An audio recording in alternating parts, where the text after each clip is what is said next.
Hello students, welcome to my YouTube channel Nikhil PT Tips and Tricks. Today's topic is PT reading fill in the blanks.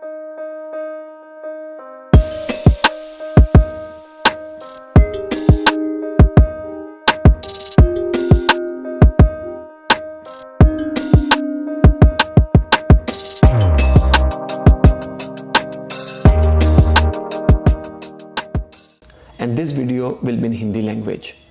PT reading बहुत ही मुश्किल लगती है students को।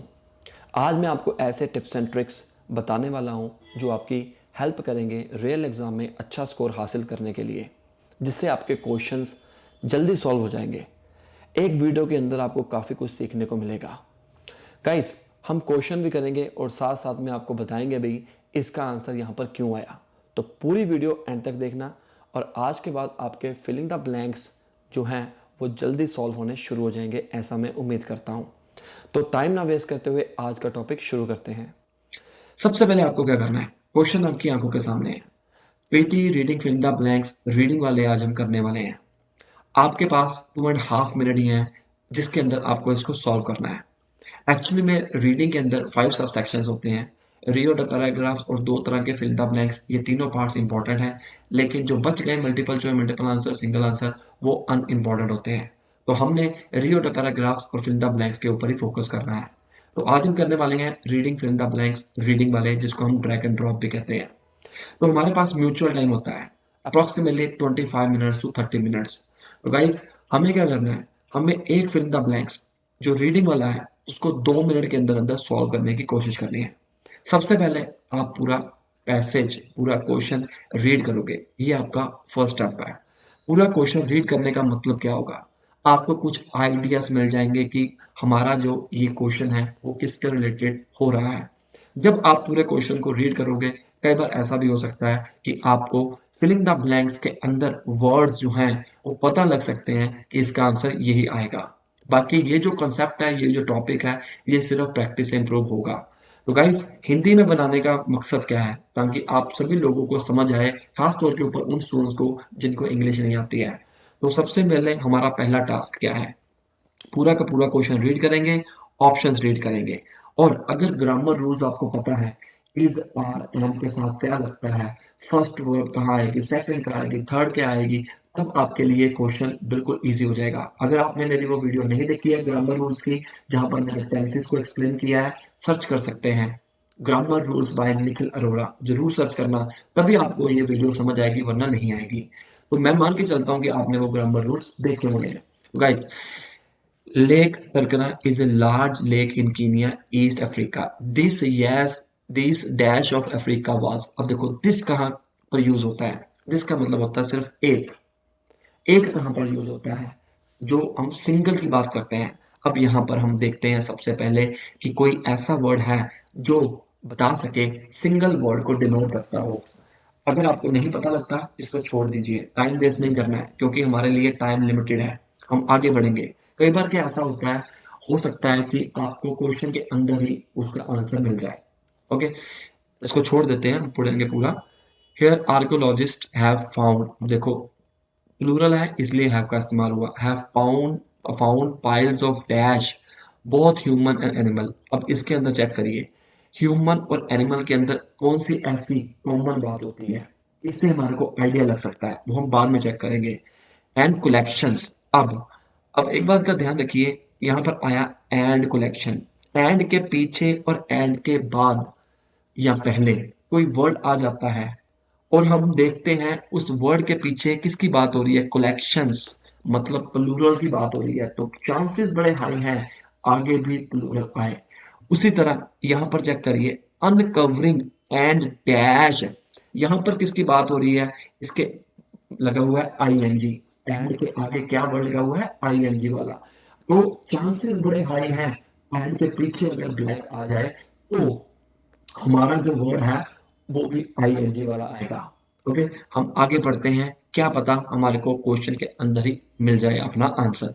तो these remains, scientists have started to put together the story of our earliest ancestor in 2001. A 4 million year old skeleton was uncovered in the, although a link between it is modern humans has not been established. The skeleton shows the species was talking, walking, upright. Okay, so अब हमें use करनी है अपनी trick.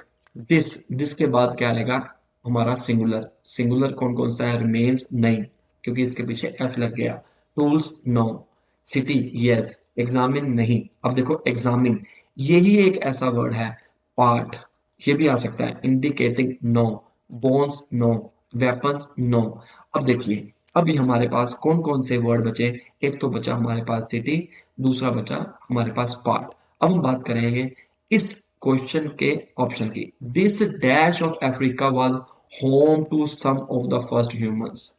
अब ये एक छोटे से हिस्से की बात कर रहा है। सिटी से छोटा हिस्सा क्या हो सकता है? वो हो सकता है पार्ट। फर्स्ट वाले का आंसर आ गया हमारा। This part of Africa was home. एक अफ्रीका के अंदर छोटे से पार्ट की बात कर रहा है। To some of the first humans. Next, piles of dash both human and animals. अब यहाँ पर कलेक्शंस आ गया। Collections of stones.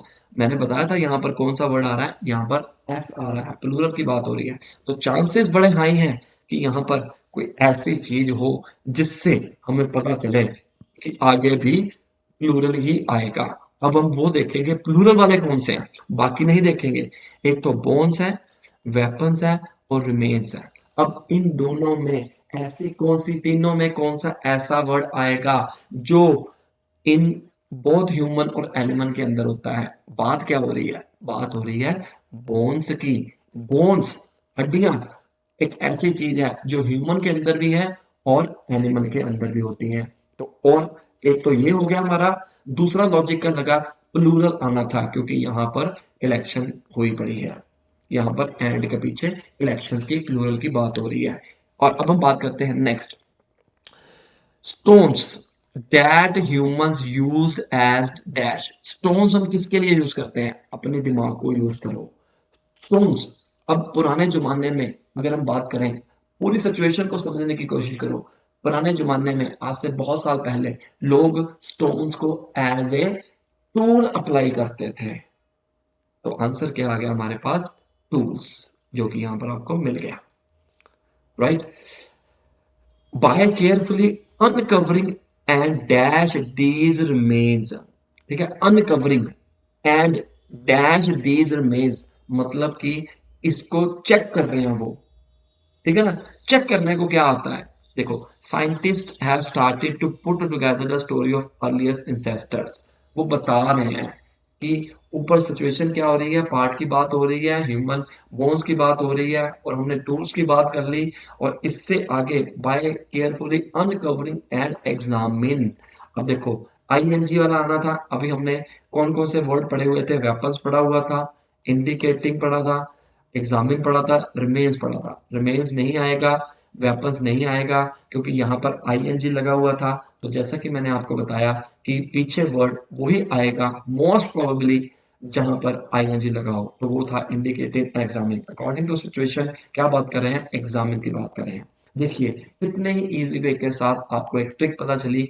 एक ट्रिक ये पता चली कि अगर इसके आगे दिस की बात हो रही है तो वो सिंगुलर आएगा, और अगर एंड के आगे S, E S, third form, ING या कोई भी वर्ड इस्तेमाल हो रहा है तो chances are very high and के पीछे जो हमारा ब्लैंक आएगा उसके अंदर भी वही आएगा तकरीबन। ठीक है, बाकी डिपेंड करता है सिचुएशन के ऊपर। तो नेक्स्ट क्वेश्चन करते हैं गाइस। देखो ये क्वेश्चन बहुत बड़ा है, अब हमें बहुत ही ध्यान के साथ इसको समझना पड़ेगा। रीज़न क्या है?